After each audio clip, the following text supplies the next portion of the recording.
안내해 주시고 또 혹시 질문이 있으시면 함께하는 시간 갖겠습니다. 문병우 씨 박수로 한번 맞아주시죠.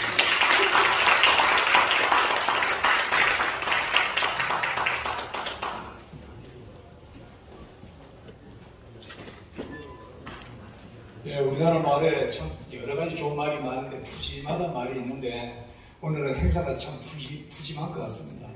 예, 여러 가지 음식도 어떻게 막 낙지부터 전복 하고 하여튼 수박도 얼마나 맛있는지 우리 김성훈 목사님 사랑이 느껴지고 저는 정말 시계를 한 30년 전으로 돌린 꼭 30년 전으로 제가 93년도에 입학을 했는데 꼭 30년 전으로 시계를 돌렸다 그 생각이 들고 아까 우리 김남우 목사님도 한 여일 없이 그렇게 방에 기웃기웃 잘 하셨거든요. 우리 방에 잘 오셨어요. 방에 와가지고 뭐 괜히 이렇게 두리번거리고 그 있잖아요.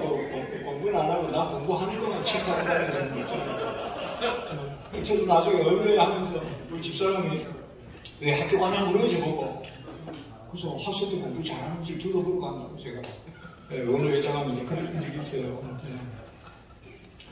뭐 기독교 강요 제가 설명을 굳이 안 드려도 여러분들도 너무 잘하시고 저는 사실 이 기독교 강요를 굳이 제가 번역을 해야 되냐 하는 그런 생각이 없지 않아 있었어요. 과연 무슨 장점이 있겠는가. 근데 그 번역을 해야 되는 동기가 어떻게 보면 제 번역의 장점이라고도 할 수 있겠는데요. 여러분들 아까 우리 나누어 주셨던 요람에 보시면 12페이지에 보시면 본번역서의 주된 특징이라고 해서 7가지로 제가 왜 이 번역을 했던가. 그래서 2012년에 번역을 하려고 마음을 먹었습니다. 그때 성령의 말씀사에서 한국어 전무라는 분이 저를 안 보자고 해서 저 강화문에 신문로 거기에 어느 육교 밑에서 식당에서 밥을 먹으면서 저에게 그런 말씀을 했어요. 성경의 말씀사에서 한 가지 큰 부담이 있는데 마음의 짐이 있는데 그것이 기독교 강요 이전에 번역한 것에 대한 뭔가 표현할 수 없는 그런 재수음이 있다. 그게 무슨 말인지는 잘 모르겠어요. 그런데 그렇게 이야기하면서 저보고 기독교 강요 총파를 번역하셨는데 그리고 학생들 수업을 기독교 강요로 계속하고 있는데 제가 수업 시간에 기독교 강요 옛날 그 책을 가지고 수업을 하면서 거의 학생들 다 고쳐줬거든요. 이 단어 틀렸고 이 단어 이렇게 번역해라.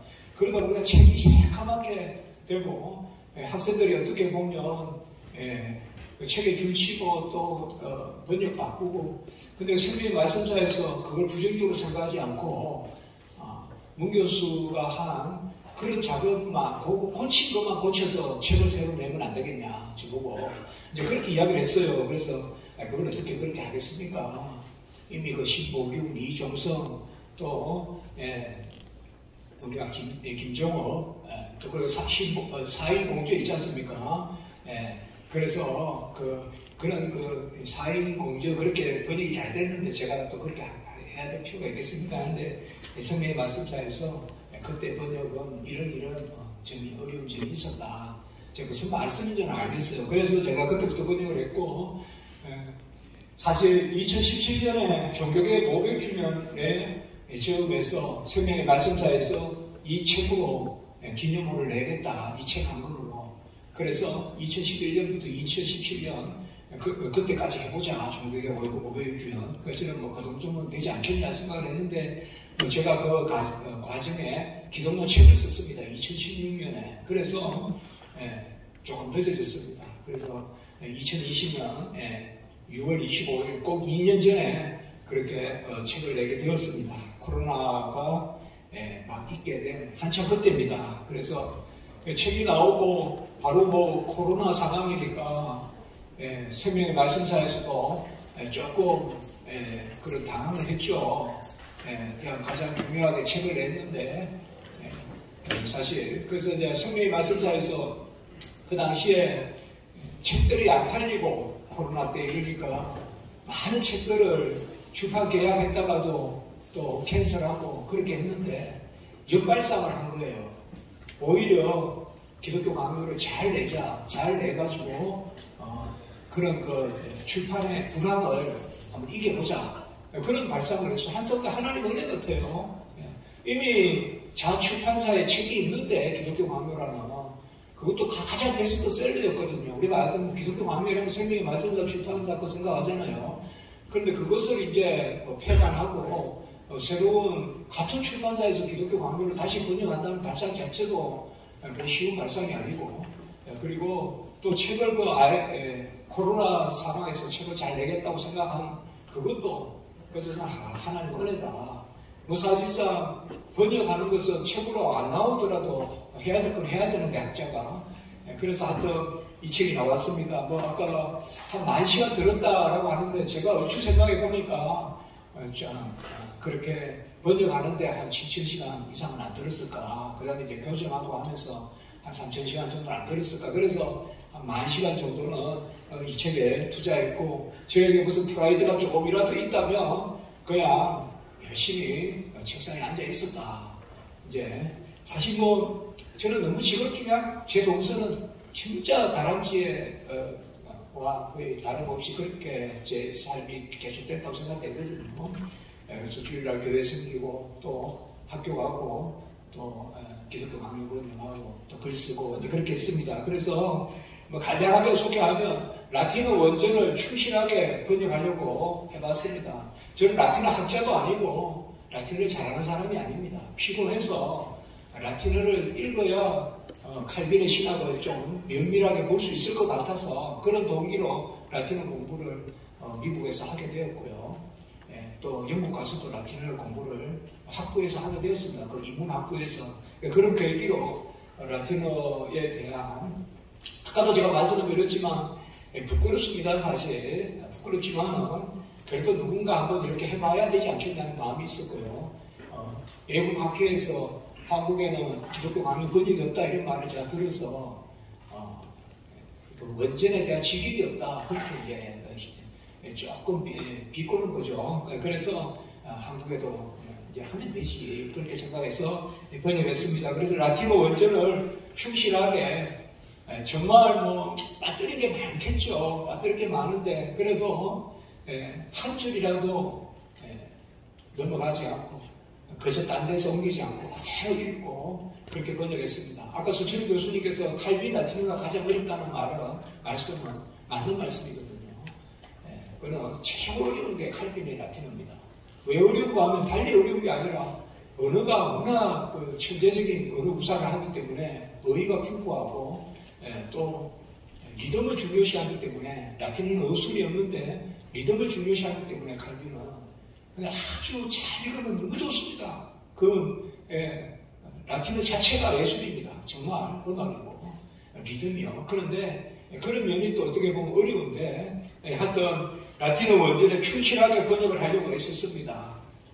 그래서 한 줄이라도 그냥 안 넘어가고 전치사 하나, 접속사 하나도 그냥 안 넘어가고 우리가 보통 뭐 쉬운 접속사도 있거든요. 애님이라든지 이런 라틴어가 있는데 그런 거 하나라도 끝까지 번역해 보려고 어쨌든 칼빈에 어간대요. 그래서 제가 그런 확신이 있었습니다.